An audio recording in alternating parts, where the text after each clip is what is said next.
Hey everyone, and welcome back to Spook My Ride. You see this desk right now? This is unacceptable. There's not even a spook in here. It's October, end of October, you need a spook. No spooks. No spooks going on right there. I don't see a single spook. Not even focused.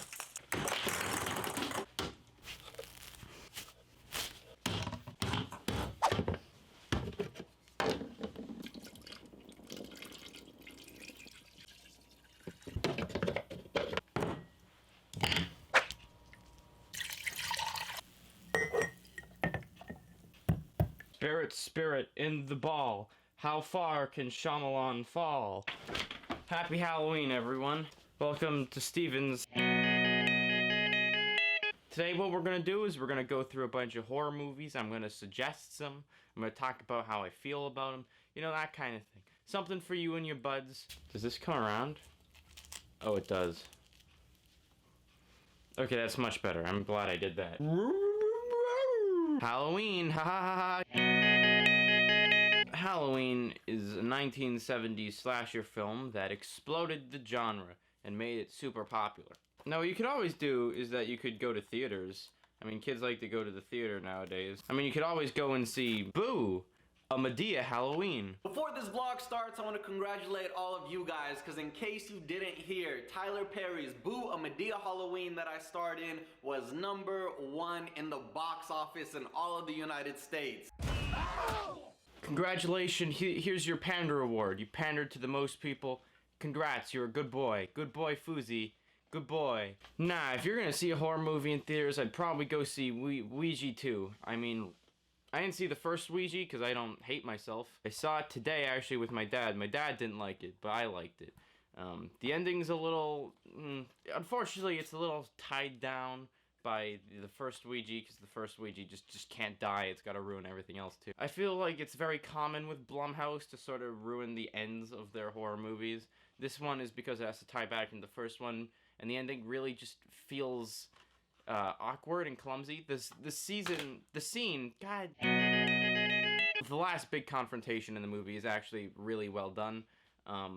But after that, it starts to sort of fall apart, and it doesn't feel like that's the desired effect. I love the camera work. I love the colors of the film.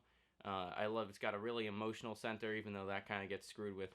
But it reminded me a lot of Oculus. Oh yeah, Halloween. Halloween's great. I still watch Halloween a lot. Oh, that's already leaking. It's gonna ruin the wood of my cabinet. Halloween is great because you see the origin of a lot of these slasher tropes. It just got such a charm. I love the charm of Halloween. If you're gonna watch something on Halloween, you might as well be unoriginal. Well, you know what I'd also recommend? I'd recommend watching a lot of the sequels. It doesn't really matter what franchise it's from. If it's a horror franchise, just get a bunch of the sequels, because you will have a fun time, guaranteed. Speaking of 80s tropes, It Follows. Mom? No, it's me. Everything's okay.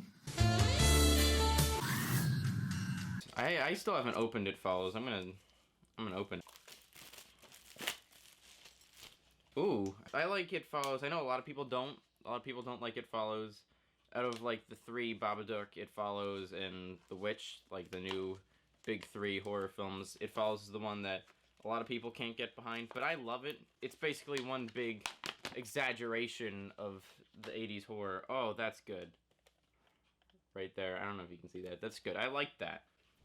I like that more than Iraq. As I said, a lot of people don't usually like it because it's very experimental. It's very weird and different, and a lot of the characters are very stupid. I like that. Because I love the old 80s slasher movies. Not that I love them, I hate a lot of them, but they have such a charm with me. It's like a cousin that killed your mom. You know what's really frightening? Just in my bed. How could I talk about a horror? Oh, I ruined the disc. Stanley Kubrick's Shining. I love The Shining a lot. It's not my favorite of his stuff, but it's great and I love it. See, the problem with talking about The Shining is that everyone who's smarter than me has already talked about The Shining, so I really don't know what to say about The Shining. I know a lot of people that don't like watching horror movies, and I feel like The Shining is a good step. Killed his family with an axe. Stacked them neatly in one of the rooms of the West Wing and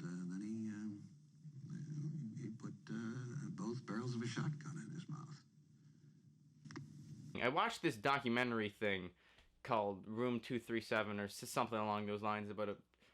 I'm not even sure what the documentary is about. I don't know if it's like a bunch of crazy theories or like intentionally crazy theories about The Shining.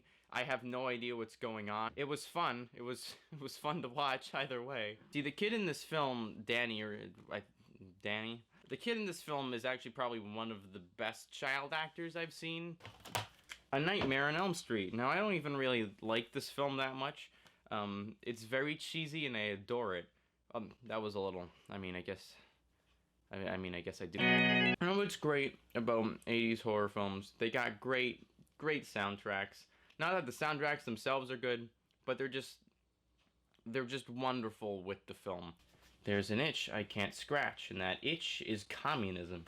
The Thing. Now, I talked about The Thing a little bit during the bad thing, but this is the good thing, and you should see this thing. This is great if you're squeamish.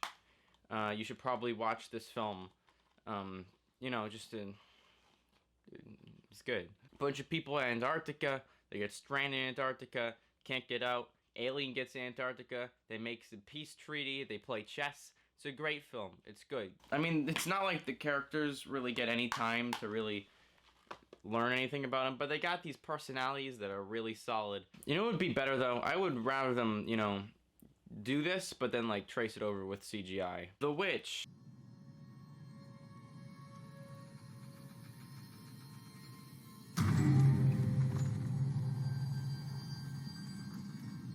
What went we out into this wilderness to find? Leaving our country, kindred, our fathers' houses. For what?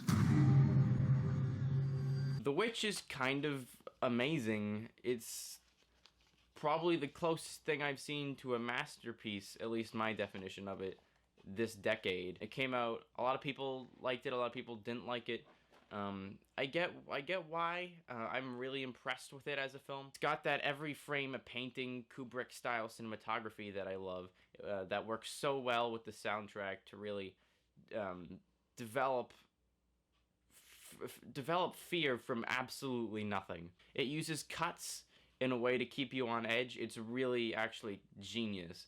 And to think that this is a first-time director doing a period piece, it's just, I have no idea how that man did it. For a lot of people said it was very slow-paced and boring. I don't agree with that. I can see why people would say that. It's not a film for everyone, but I think it's pretty glorious. This is why I appreciate The Babadook so much, because it made films like this possible, and it reinvigorated a genre that was full of Boo, a Medea Halloween. If you went to see Boo, a Medea Halloween, ironically, you are part of the problem. I really don't have, I think that's it. I honestly think that's it. I'd like to talk more about The Witch. I'll probably make a video about The Witch, like a full scripted thing, but I'm not feeling it right now. Happy Halloween!